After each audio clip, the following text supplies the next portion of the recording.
Inilah kisah Kenshin, seorang pemuda kaya yang menyamar kerja sebagai cleaning service.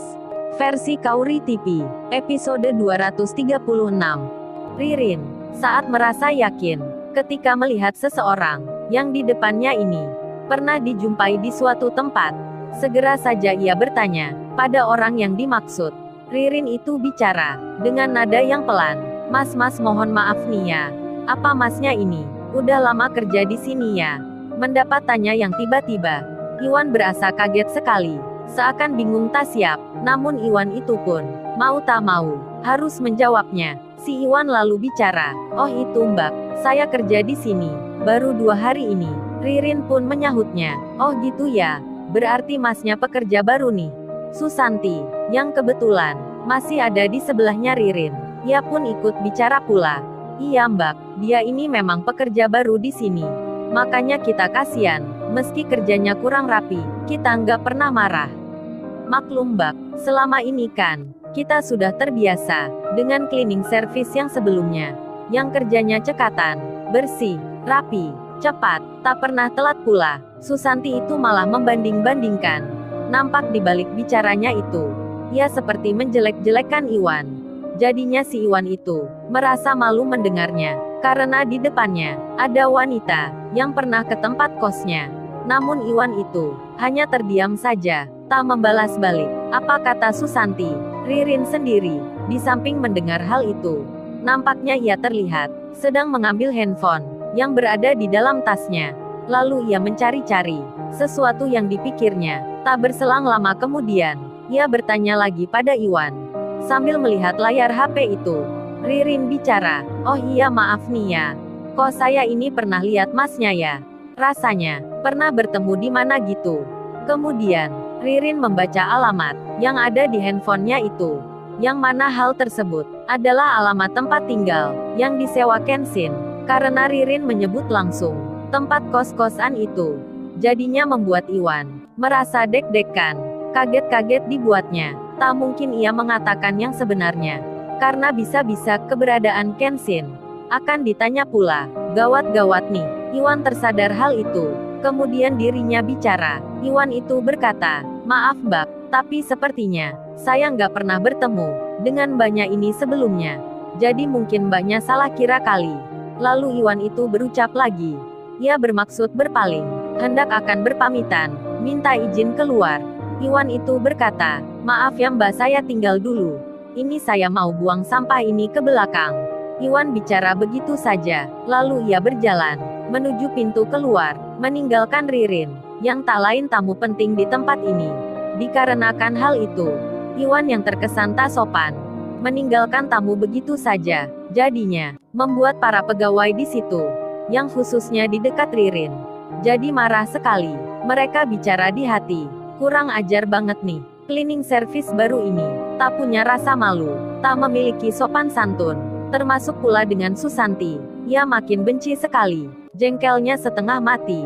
Susanti menahan amarahnya, disimpannya dalam-dalam.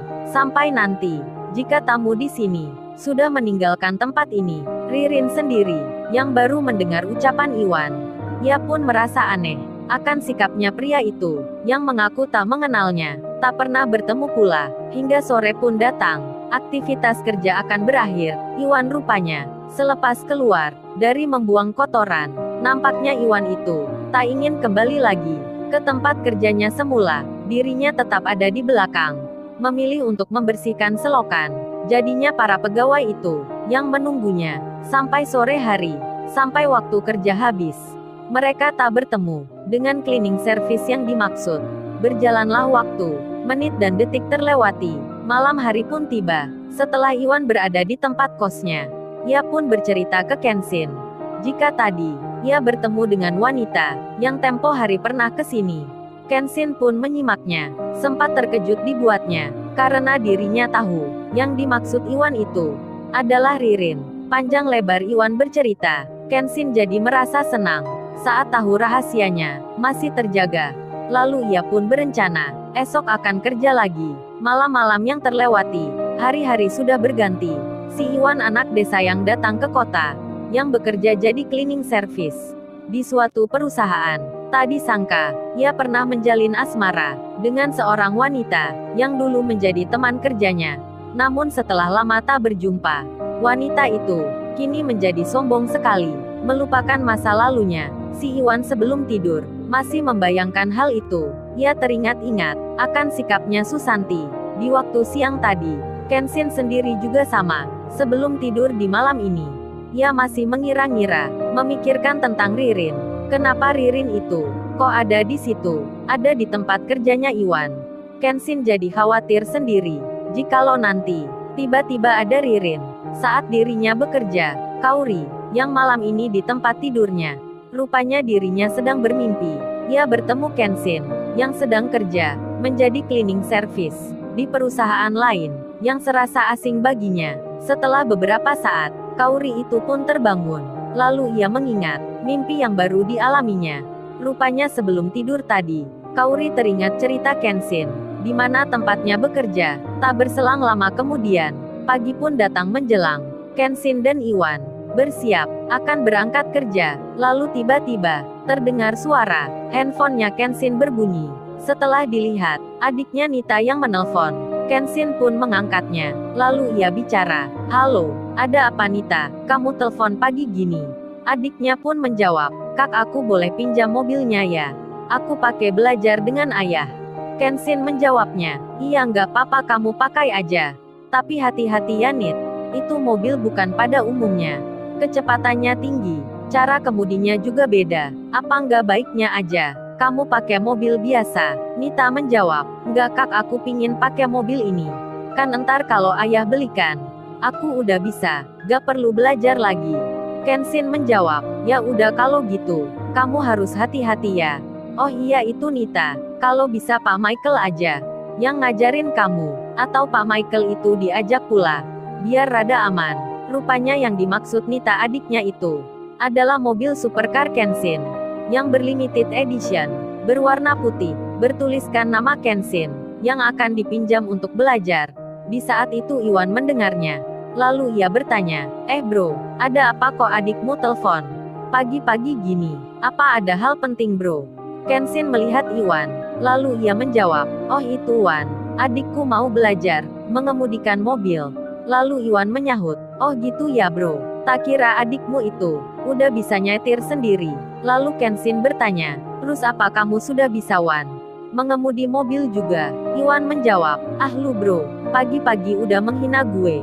Bukannya lu lihat sendiri, motor aja jadul gitu. Mimpi kali ya bisa nyetir mobil. Mungkin entar anak cucu bro yang bisa mengemudi." Kenshin menyahut, "Ah lu Wan, terlalu mendramatisir gitu. Masa mengemudi mobil aja lu pakai nunggu selama itu? Nikah aja lu belum, gimana lu punya anak cucu?" Hahaha. Kenshin tertawa, lalu ia bilang, "Oke Wan, entar besok kalau senggang, habis pulang kerja, atau tanggal merah, lu aku ajarin mengemudi sampai bisa pakai mobilku sendiri." Si Iwan menyahut, "Ah nggak usah bro, aku entar merepotin kamu." Kenshin lalu menjawab, "Merepotin apa Wan? Kan itu hal baik. Pokoknya lu harus bisa. Atau minggu depan, kita mulai belajar." Kenshin memutuskan akan mengajari Iwan cara mengemudi mobil dengan memakai mobil sport miliknya. Tak bisa dibayangkan apa jadinya nanti seseorang yang berseragam cleaning service menaiki mobil mewah, mengemudikan pula. Lalu, bagaimana kisah selanjutnya? Subscribe channel ini untuk episode berikutnya. Terima kasih.